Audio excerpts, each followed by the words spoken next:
Welcome to Study with Odi. Perkenalkan, nama saya Audrey Zahra dengan NIM 2202446. Ingin kasih tahu kalian nih materi yang spesial banget loh. So, kali ini saya ingin memberitahu kalian tentang materi suku aborigin. Jika kalian ingin tahu lebih jelasnya, let's check it out. Sebelum saya ingin menjelaskan tentang suku aborigin itu sendiri, saya ingin memberitahu kalian tentang penemuan benua Australia terlebih dahulu guys. Karena kita kan nggak mungkin ya tahu tentang sukunya tanpa tahu tempatnya terlebih dahulu guys. Nah, jadi benua Australia ditemukan pada tahun 1770 oleh pelaut asal Inggris bernama James Cook. Akan tetapi, pernyataan tersebut tidak sepenuhnya benar teman-teman, karena sekitar 70 tahun lalu sebelum James Cook datang ke Australia, para pelaut dari pesisir Makassar sudah lebih dulu menginjakan kaki di sana. Bahkan mereka sudah lama menjalin kerjasama dengan suku aborigin itu sendiri. Nah, ceritanya gimana sih? Jadi, menurut Kitley pada tahun 1994 dalam jurnal Herman Handoko Lesmana, kontak awal orang-orang Indonesia dengan orang-orang aborigin ini berawal dari kegiatan pencarian tripang yang dilakukan oleh pelaut-pelaut Makassar atau orang-orang Bugis.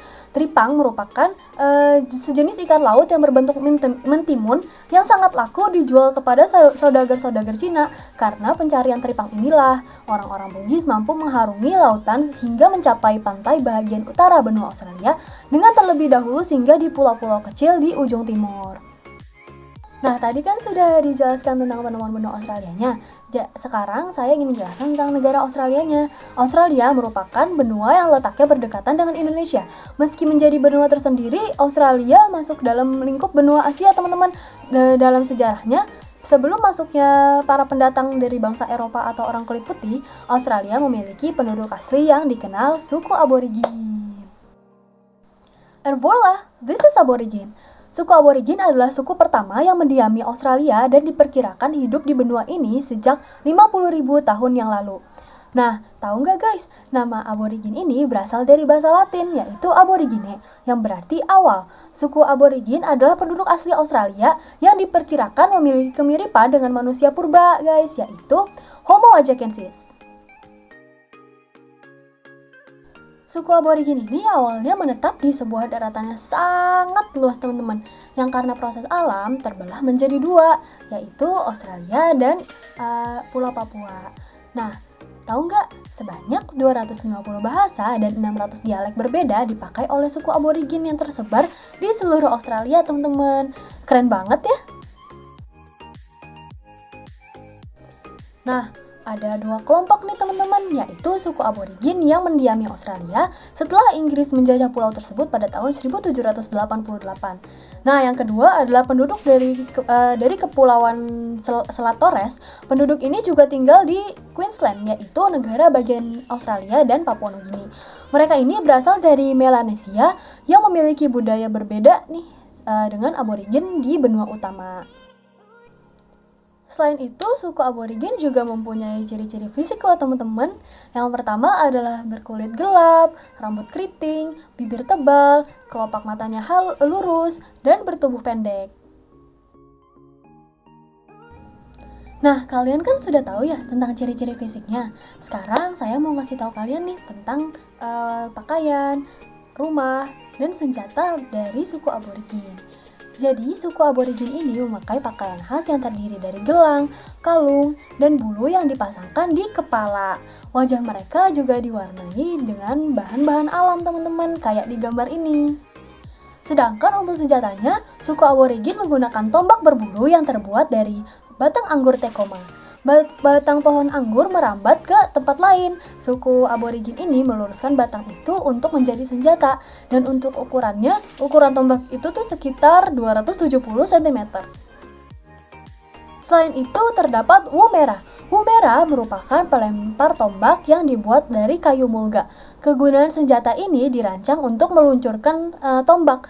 Ada pelempar untuk mencengkram ujung yang dilapisi oleh resin. Lalu terdapat bumerang. Bumerang merupakan salah satu atau senjata suku aborigin untuk berperang. Senjata ini terbuat dari kerangka yang ditempa ketika pertempuran antar suku. Mengutip nationalgeographic.com, pisau bumerang ini memiliki panjang 18 inci atau 54,72 cm. Selain sebagai senjata tempur, bumerang dipakai untuk menggali, menyembelih hewan, dan membuat musik tradisional. Keren banget ya! Nah, jadi para peneliti menemukan senjata suku aborigin yang lain seperti perisai dan tongkat. Perisai terbuat dari batang pohon mulga.